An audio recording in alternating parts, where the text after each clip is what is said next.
What up, though, y'all? It's Chris.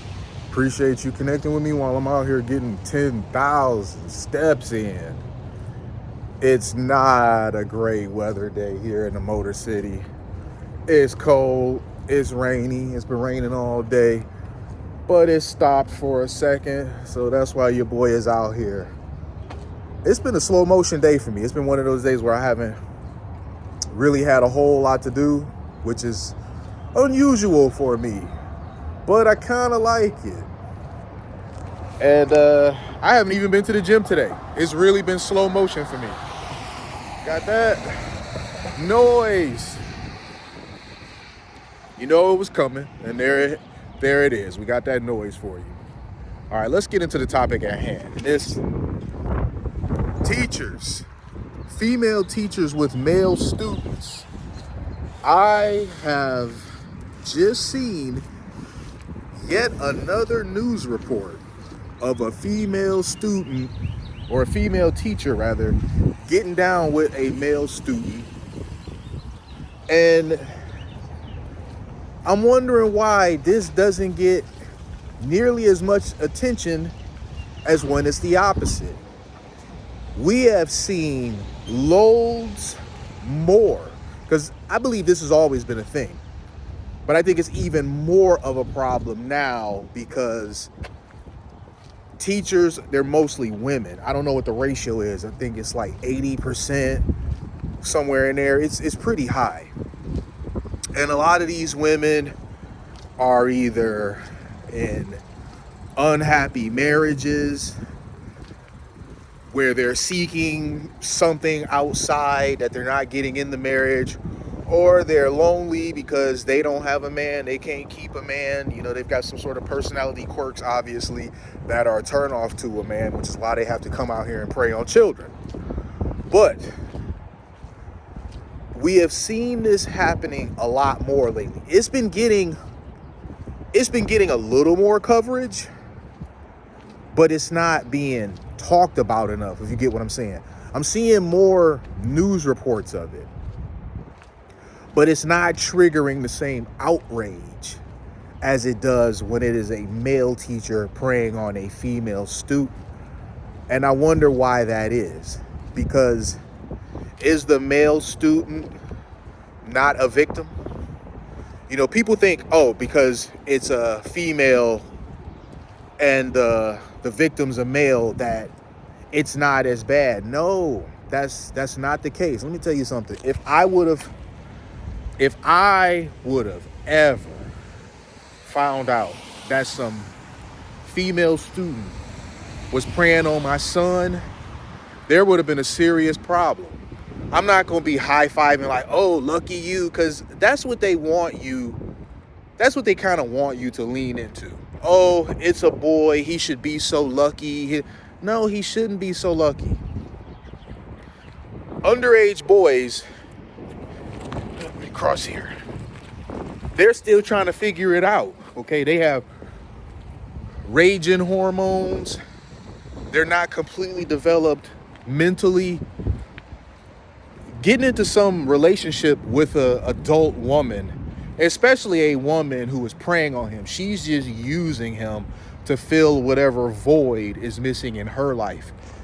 That's going to lead to some problems, okay? It's going to lead to some behavioral problems. It's going to lead to issues in his future where he's going to have trust, issues when it comes to women. It could create issues dealing with his mom. Boys have feelings and emotions too, even though we're taught to suppress them, and for the most part we do. That's usually when we're already adults and we've kind of developed some sort of emotional intelligence. You're not going to see most men. I mean, there's exceptions, especially nowadays, because it's zesty hours. But most straight men, you're not going to see doing a bunch of crashing out. They're going to be very composed. Just not going to have these emotional instabilities that you'll find in a young man who was abused. And that's why I'm wondering, why isn't this really talked about? Why isn't it signal boosted? If it's a male teacher playing on a female, it's going to be everywhere. It's going to be all over social media. Every news outlet is going to pick it up. We're going to make sure that we know who this guy's identity is. We're going to know where he lives at. We're going to know who his family is. His family's going to be getting all types of threats made at them. You're going to blow their house up, all that, which I'm not advocating for. I'm just saying that that's what happens.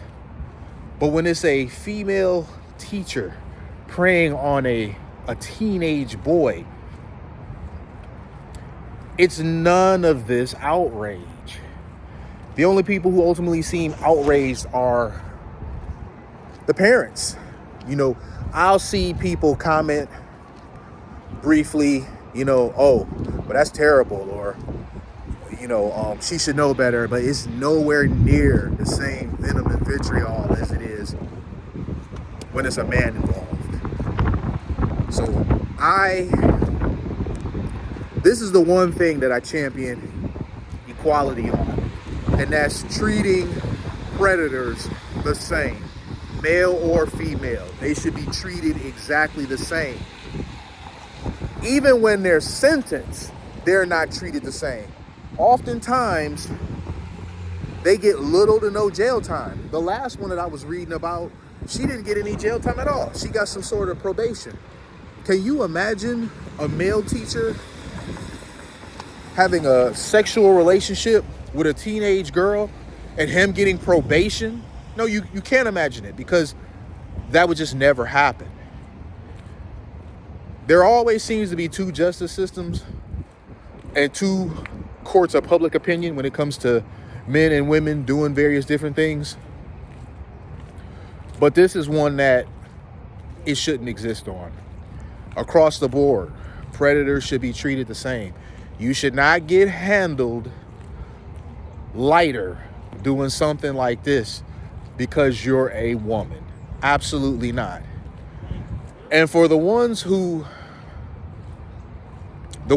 do seem to think that it's not as serious as it is, let me ask you this. If it was your son, who's some middle-aged woman with a failed marriage or a failed long-term relationship or whatever it is, if it's her using your son, using your baby to prop up her failed relationship, would you then feel differently?